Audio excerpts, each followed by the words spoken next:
Rich mean girls. Publicly tear apart a black student's handmade prom dress, laughing as they spill drinks on it and mock her dreams in front of the entire school. Completely unaware. She's secretly engaged to the powerful Korean Mafia boss, a man who built an empire from nothing and protects what's his at any cost. And by the end of the night, the girls who thought they ruled the hallways will realize they just declared war on the wrong queen. The cheap champagne splattered, a sickening crimson against the pristine white fabric, and the laughter that erupted wasn't just cruel, it was a shriek of pure, unadulterated terror disguised as triumph. They thought they were defiling a dress. They thought they were destroying a girl. But what they were really trying to annihilate was an externalized piece of their own tormented souls, ripped straight from their deepest, darkest corners. This wasn't about a dress or some petty high school drama. No. This was a primal scream from the Jungian shadow, a brutal projection of everything those girls hated and feared about themselves, aimed with laser precision at a target they fundamentally misunderstood. You see, the truth is, the world around us often feels chaotic, overwhelming, unfair. We point fingers. We blame circumstances. We blame mean girls and their empty cruelty. But here's the reality. Nobody wants to whisper in polite company. The evil we perceive outside, the venom that spills from the mouths of bullies, the desperate need to dominate and destroy, that is not some external alien force. That is our own repressed darkness, our collective unacknowledged shame, our buried resentments, festering in the quiet recesses of our psyche. It manifests. It always does. These girls, these architects of cruelty, were not just attacking another student. They were attacking the very qualities they secretly yearned for, or perhaps the terrifying power they knew they could never control within themselves. They saw her, the black student, radiating a quiet confidence, a serene beauty, a perceived purity, and in that moment, she became the perfect screen onto which they could project their own inner ugliness, their envy, their inadequacy, their desperate craving for a life that felt meaningful beyond the superficial. Talvez você ache loucura, this idea that the bullies are merely mirrors reflecting back the parts of themselves they can't bear to see. But consider this. Why that girl? Why that dress? It's never random.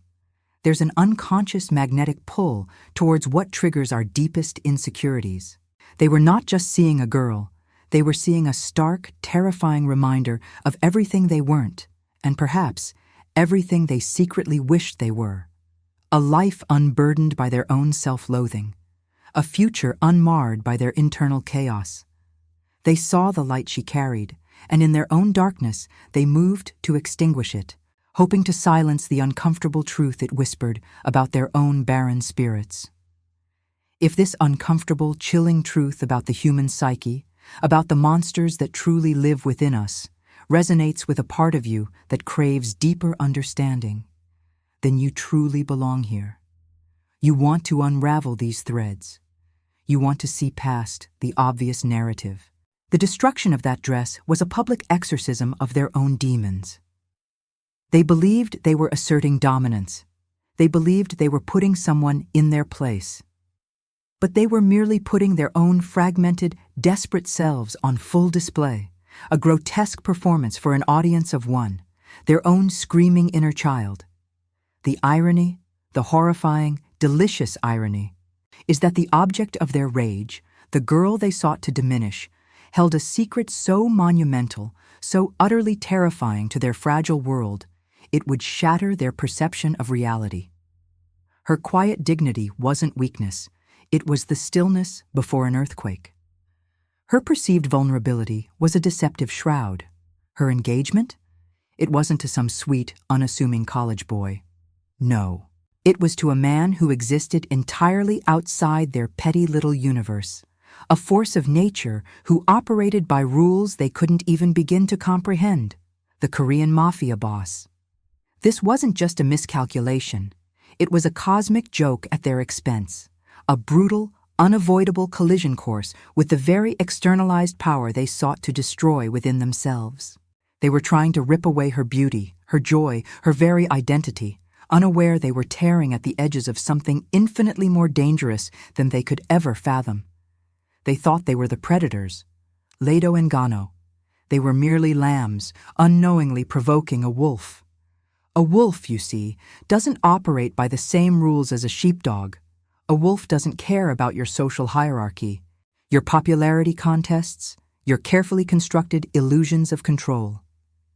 It cares about one thing: the hunt, survival, dominance, silent, brutal efficiency. And these self-appointed queens of a microscopic pond had just splashed water on a predator from the abyssal deep. You think you understand power, don't you? You equate it with loud declarations, with public humiliation, with the ability to crush a spirit in front of a cheering crowd. How utterly naive, how tragically, dangerously misguided. Real power whispers. It moves in the shadows. It collects debts you didn't even know you owed. It doesn't scream, it erases. The man this girl was engaged to, he wasn't some entitled frat boy with a rich daddy. That's their world, pathetic, predictable. No. He was the architect of shadows, the silent hand behind impossible transactions, the kind of man whose name you didn't speak unless you wanted to disappear into the statistical ether. He didn't need to assert dominance. His existence was dominance, and these shallow, desperate souls had just defiled something precious to him. Not just an object, mind you, a symbol, a promise, a connection to the one thing, perhaps, that tethered him to something resembling light. They didn't just rip a dress, they tore at the fabric of his carefully maintained equilibrium. Did they truly believe their little tantrum would fade into oblivion? I honestly doubt it. They were too consumed by their own projected misery to see beyond their reflection. The sheer, unadulterated hubris of it all. To mistake quiet grace for weakness. To mistake a chosen privacy for a lack of significance. They believed they were the ones with leverage. They had the numbers, the social capital, the right connections within their minuscule, irrelevant sphere. What a joke. A sick, twisted, cosmic joke. Their connections? Fluff? Their social capital. Monopoly money in a real-world economy. They thought they were playing checkers. He was playing a game so complex, so ancient, so utterly ruthless, they couldn't even grasp the board existed. You see, when you provoke a lion, it doesn't send a strongly worded letter. It doesn't engage in a debate. It doesn't seek reconciliation. It hunts, and it hunts with purpose, with a cold, methodical precision that chills you to the bone. These girls, these architects of petty cruelty, were about to learn that some lines, once crossed, cannot be uncrossed. Some thresholds, once breached, lead to an entirely different dimension of consequence. They had just signed a contract they couldn't read, with a devil they couldn't comprehend. The destruction of that dress was not an end. It was the prologue, a declaration of war against an entity that didn't even recognize their existence as worthy of a challenge. Their mistake wasn't just underestimating her, it was underestimating the forces that protected her, the silent, omnipresent guardians who moved unseen, unheard, until the very moment their world needed to be rearranged. Do you honestly think a man like that, a man who commands empires from the shadows, would tolerate a public affront to his future wife, his chosen queen? It's a ridiculous notion, an insult to the very concept of power. His response wouldn't be impulsive. It wouldn't be emotional, not in the way they understood emotion. It would be strategic, measured, surgical, and utterly devastating. They expected tears. They expected capitulation. They expected a broken spirit, confirming their twisted worldview that the world rewards the cruel. What they were about to get was a masterclass in swift, silent annihilation. This isn't about revenge. It's far more fundamental. It's about maintaining order, about demonstrating that some people exist beyond the reach of common malice. It's about showing that their petty kingdom of gossip and backstabbing was utterly meaningless in the face of true, unyielding authority. They had stepped on a viper, believing it was a garden hose, and the venom was already coursing through their veins, though they felt nothing yet but the fading high of their own perceived victory. The silence that would follow their initial triumph wouldn't be the silence of her defeat. Oh no, it would be the silence of the trapdoor closing, the final click of the cage locking shut. A chilling, deafening silence, the kind that precedes an irreversible change. Because when you poke a bear, when you insult a king, when you tear at the symbols of a power you cannot fathom, the consequences are not up for negotiation. They simply are. Absolute, inevitable, total. And for these self-proclaimed titans of their own tiny universe, their universe was about to implode. Not with a bang, but with a series of precise, quiet, and utterly final disappearances of everything they held dear. Their status, their reputation, their carefully curated lives. Piece by terrifying piece. Their carefully constructed realities, those intricate webs of influence and illusion, began to fray, not with a shout, never with a direct accusation. The true architects of power don't waste breath on dramatics. Instead, a subtle withdrawal, an unexpected silence from a key contact, a sudden, inexplicable delay in a critical deal. It started small. A whispered doubt here, a closed door there, the kind of dismissals too polite to challenge, too vague to pinpoint. You see, the initial blow was never meant to be a knockout. That's for lesser men. This was a psychological dismantling, a slow, agonizing bleed out of their very relevance. Their phones, once buzzing with endless opportunities, went quiet. Their invitations, once automatic, ceased to arrive. The smiles of their supposed friends, those sycophants who fed on their proximity to power, slowly curdled into expressions of polite disinterest, then outright avoidance. Do you understand the weight of that? The psychological torture of becoming a ghost in your own life? To watch your world dissolve, not because someone actively destroyed it, but because everyone simply agreed you no longer mattered? This is the invisible hand at work, the silent consensus, the power to make you disappear without ever laying a finger on you. This isn't about violence, it's about a far more chilling form of control. It's the deletion of your very existence from the social ledger. They called it bad luck. They blamed the market.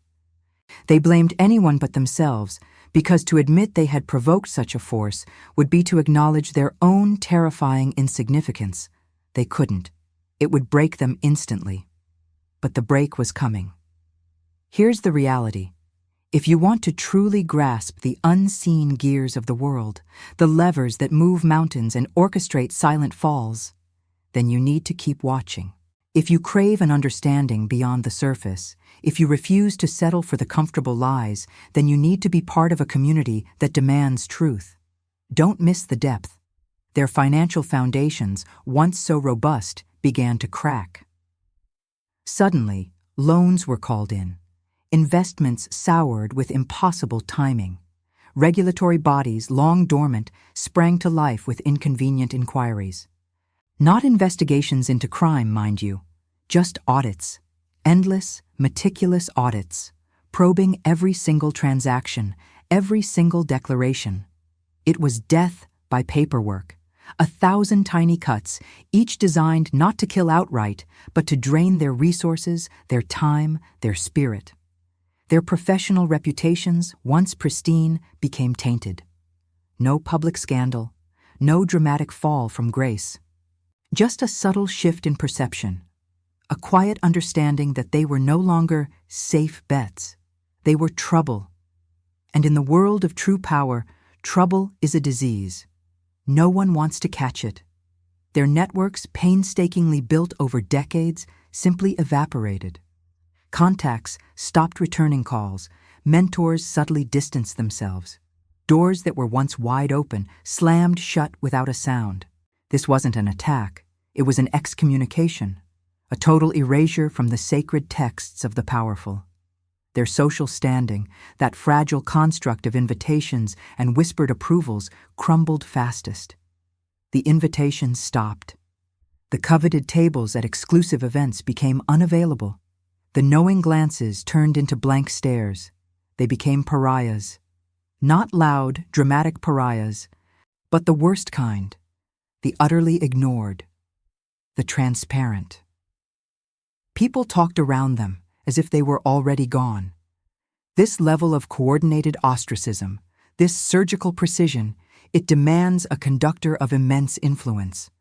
Someone who understood the symphony of high society better than they understood their own beating hearts. And he did. He knew every note, every instrument, every player. He knew every note, every instrument, every player. Now, this isn't just some tale of a ruthless operator. That would be too simple, too comfortable. If you're here, it's because you see beyond the obvious.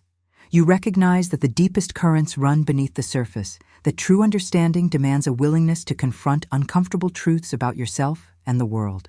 Don't let yourself miss a single dive into that profound, unsettling depth. Here's the uncomfortable mirror. What that man wielded against them was not just power. It was their own reflection. Perhaps you think that's too poetic, too abstract. I promise you, it's brutally literal. Every single vulnerability, every hidden fear, every suppressed desire they denied within themselves, he saw it. He became it. The cold indifference they sometimes showed others, the casual dismissal of lesser mortals, the relentless pursuit of status at any cost, these weren't just external behaviors. These were fragments of their own shadow, unacknowledged, unintegrated. They buried those parts of themselves deep, pretending they didn't exist, projecting them onto the bad guys of the world. But the shadow, my friend, always finds a way out. Always. This conductor, this master puppeteer, wasn't inventing their demise.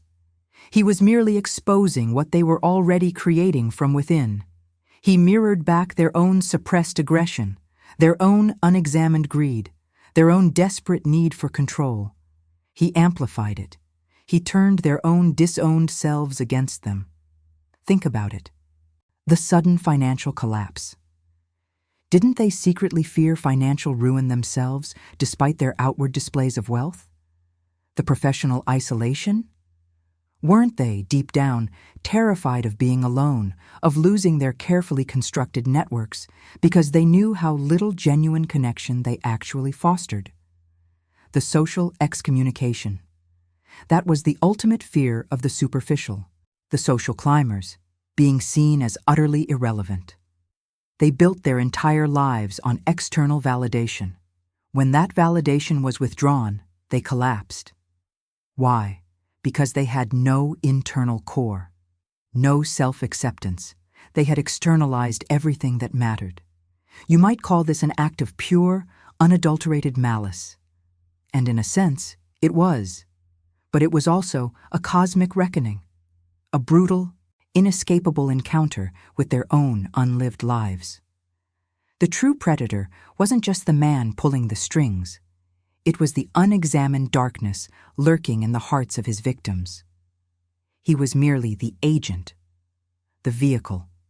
Their collective Jungian shadow manifested, weaponized, and aimed straight at them.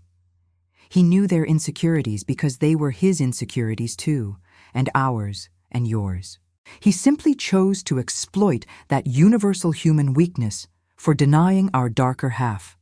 He understood that the greatest fear isn't of an external enemy, but of the monstrous parts of ourselves we refuse to face. And so, he held up a mirror.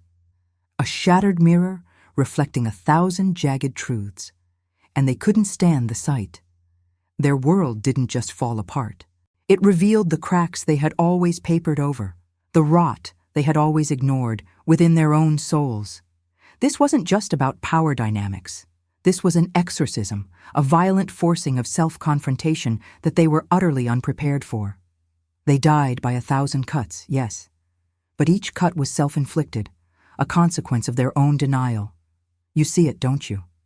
This isn't just some abstract theory. This is the operating system of reality. What you deny in yourself will inevitably appear in your world, sometimes as a savior, sometimes as a destroyer. Be warned. What you deny in yourself will inevitably appear in your world, sometimes as a savior, sometimes as a destroyer. Be warned. Think about John. Not his real name, but a real story. A titan. Built an empire. Pure, unadulterated cunning. Saw weakness, hated it, especially in himself. Never admitted it. Denied every whisper of doubt. Every gut-wrenching fear that he wasn't enough, not smart enough, didn't deserve the throne. He cultivated hungry young wolves, taught them, groomed them. His dark methods, his shadow made flesh. He saw them as extensions, tools. Then came Sarah, brilliant. Colder even than him. She reflected him. Every ambition, every calculated risk. He poured his secrets into her, shared his blueprint for corporate conquest. Never, not once, did he truly examine the nature of the loyalty he demanded, but never gave. He believed in his own immunity. His denial was a fortress. Then, a Tuesday, a boardroom, a betrayal, clinical, perfect.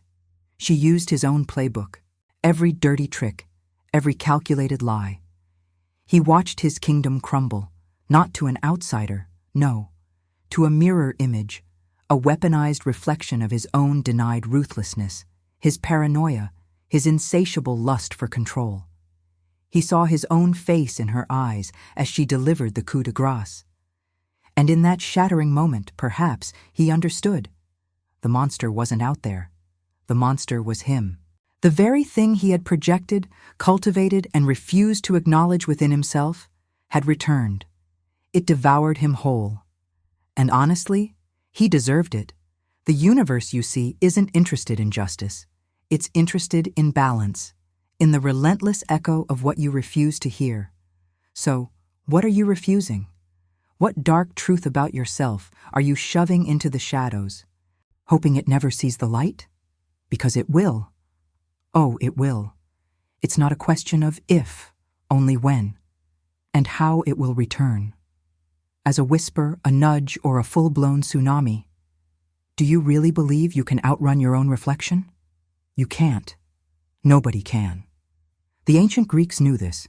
They talked about hubris, arrogance, an overestimation of self, a profound underestimation of the fates.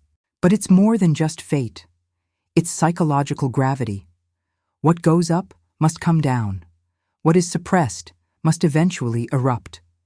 They called it karma. We call it consequence. But the mechanism is the same. It's the universe demanding full accounting. A receipt for every lie, every denial, every unexamined corner of your soul. Are you prepared to pay? Most aren't. They'd rather live in comfortable delusion, blaming everyone but themselves when the bill finally arrives. They'd rather build sandcastles against an inevitable tide. Pathetic. Pathetic. Because it's not ignorance.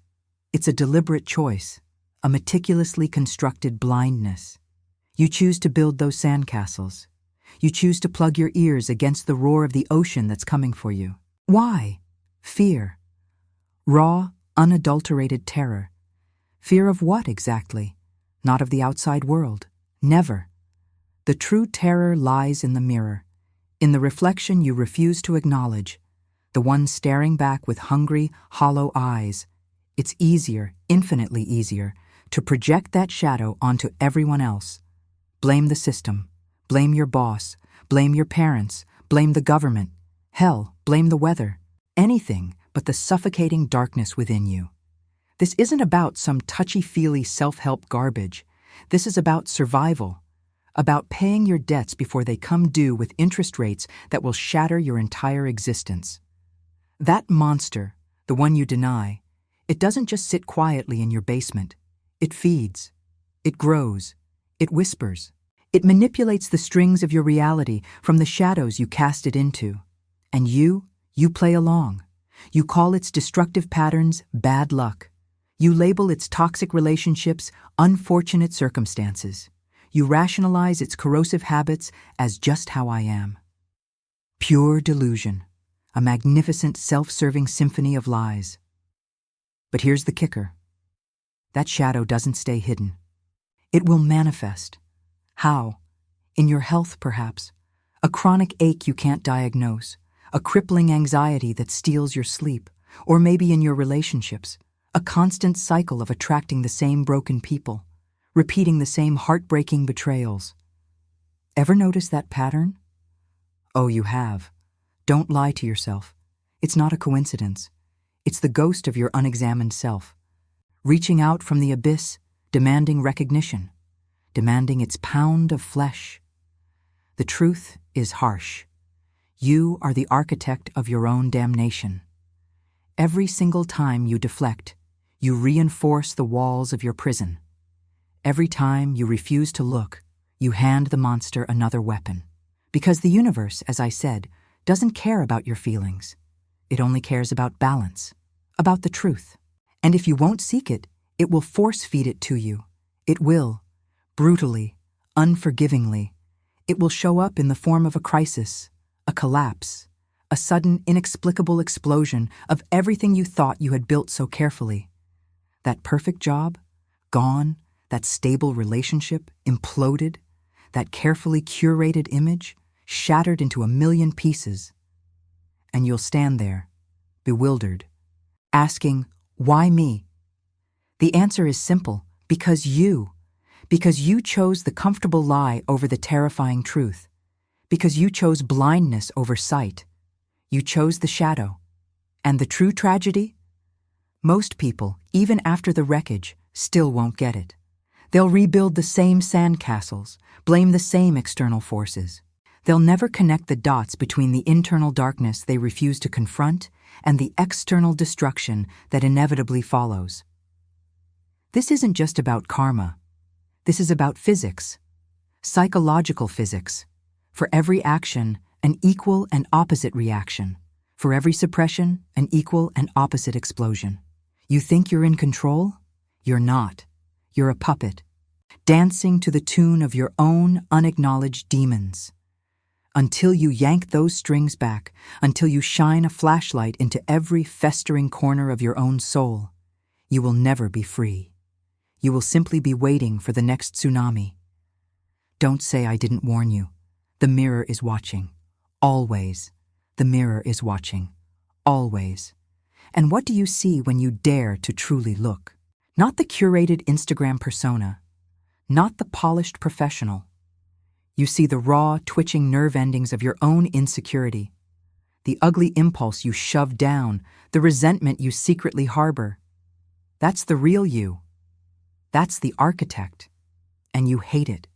You despise that vulnerability, so you turn away. You always do. You build walls of busyness, of distraction, of carefully constructed narratives designed to explain away your predictable failures. You whisper sweet nothings to yourself, promising, next time it'll be different. It won't be. Not until you rip down those fabricated facades and actually feel the discomfort. The raw, searing agony of self-recognition. You think it's easier to just keep going, don't you? To just endure the cycles of disappointment? To just blame the ex, the boss, the economy, the stars? It is not. It's a slow death, a spiritual decay. Every single time you blame an external force, you surrender another piece of your own power. You hand over the keys to your internal kingdom. You become a passenger in your own life. Controlled by phantom forces you refuse to acknowledge are merely reflections of your own unaddressed demons. That's the game you play. A rigged game, where the house always wins, and the house is you. Maybe you think this is some kind of psychological mumbo-jumbo, some feel-good self-help nonsense. I promise you, it's not. This is brutal self-surgery. This is a confrontation. You are your own worst enemy. Not because you're inherently bad, but because you're inherently human. And humanity comes wired with blind spots, with defense mechanisms that served us as children, but now suffocate us as adults. Your ego. It's a masterful illusionist. It convinces you that safety lies in ignorance. That knowledge brings pain. It's lying. It wants to protect its comfortable little narrative of who you think you are. But that narrative is a cage. A gilded cage, perhaps, but a cage nonetheless. Look at your patterns. Seriously, observe. The friendships that always turn sour. The opportunities you almost grasp, then let slip. The perpetual sense of not quite belonging. The underlying hum of anxiety, even when everything looks fine. These aren't random events. They're echoes. Echoes of the unaddressed wound, the unmourned loss, the unforgiven betrayal, often your own betrayal of self. You've convinced yourself you're moving forward. You're not. You're just running in place, on a treadmill designed by your own avoidance. The system is elegant in its cruelty. It will present you with the exact same lesson, wrapped in different packaging, until you finally, irrevocably, learn it. Until you stop flinching. Until you stop running. Until you turn around and face the beast in the dark. Because here's the secret no one wants to admit. The beast isn't external. It's not out there, lurking in the shadows of the world. The beast is the shadow you cast. It's the parts of yourself you've disowned, exiled to the inner wilderness. And those exiled parts? They demand recognition. They demand integration. They will scream. They will sabotage. They will burn down your carefully constructed world to get your attention. Don't mistake this for weakness. This isn't about being fragile. This is about being powerful. True power comes not from suppressing your shadows, but from understanding them, from incorporating them, from becoming whole. Anything less is a charade, a performance for an audience that doesn't exist or doesn't care. You're playing small.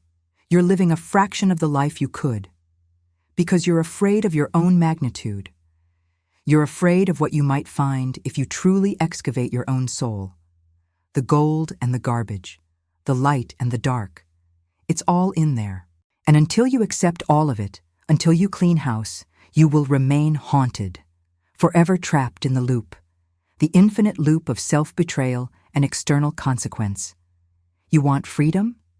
It starts with truth. Your truth. All of it. You want freedom? It starts with truth. Your truth. All of it. Because here's the stark, brutal reality. The world doesn't happen to you. Not truly. It mirrors you. It is an intricate, unforgiving reflection of the pieces you've meticulously hidden away, the parts you've judged too ugly, too weak, too monstrous to ever see the light. You believe you're navigating an external labyrinth, don't you? A cruel twist of fate, a series of unfortunate circumstances. You are wrong.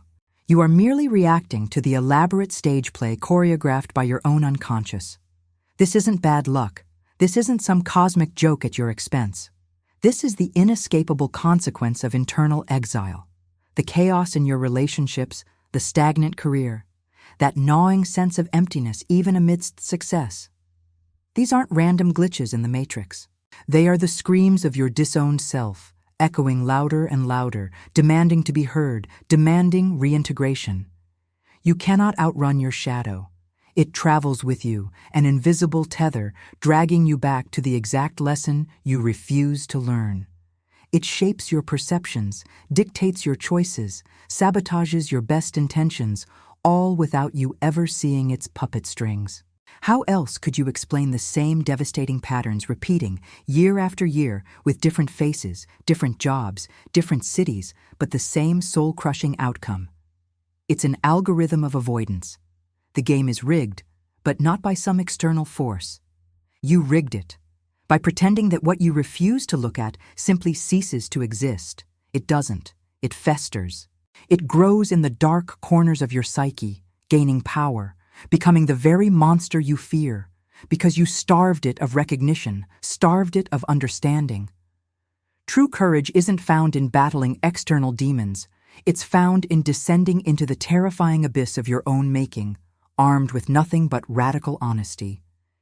It means acknowledging the jealousy, the rage, the insecurities, the twisted desires, not to unleash them, but to understand their genesis, to integrate them into a stronger, more complete version of yourself. This is the alchemy of the soul. The only way out of the loop, the only true path to freedom, is through. You must confront the beast. You must look into its eyes and recognize your own reflection. This isn't just a choice. It is an imperative. Ignore it, and you condemn yourself to a perpetual half-life, a ghost in your own story, forever dancing to the tune of your unaddressed past. The world outside will continue to be a stage for your inner turmoil. It simply will. So, here is the verdict. Your unexamined life is a prison. Its walls are built from denial, its bars forged by fear, and the key has always been clutched in your own hand. Unlocking it means embracing the uncomfortable, the ugly, the forgotten within. It means becoming whole. Anything less is a delusion, a prolonged agony. The question isn't if you will face your shadow, but when and at what cost will you finally surrender to the truth of yourself. The truth is, that cost is your life itself, not just its duration, but its very essence, your peace, your joy, the possibility of ever truly connecting with another soul. Because how can you honestly share your light when you're terrified of your own darkness? You cannot. You absolutely cannot. This isn't philosophy. This is biology. It's the wiring of the human condition. Every unacknowledged fragment, every repressed wound, casts its own long shadow, distorting your reality, poisoning your relationships, eroding your soul from the inside out. You think you're escaping consequence? You are simply delaying the inevitable reckoning, amplifying its power with every passing, deluded moment. The universe has a brutal honesty you cannot evade forever. It forces your hand, always. Perhaps it's a breakdown, perhaps a betrayal, maybe a quiet, creeping despair that steals your breath in the dead of night. It will demand that you look. It will force you to see. The monster you feed in the dark will eventually demand its spotlight, shattering the comfortable lies you built around your carefully constructed self. Will you finally pick up the mirror then? Or will you shatter that too, clinging to a dying illusion? Make no mistake, the true victory lies in surrender. In embracing the entirety of who you are, the divine and the devilish, not as separate entities, but as threads woven into the magnificent, terrifying tapestry of your being. This is the ultimate freedom, the one you've been searching for in all the wrong places. The battle isn't with the world. It never was. It's an internal war for your own wholeness, a war only you can declare, and only you can win. When the time comes, and it always does, will you be the hero of your own epic journey, or just another ghost haunting the ruins of a life unlived? The abyss stares back, not to judge, but to welcome you home.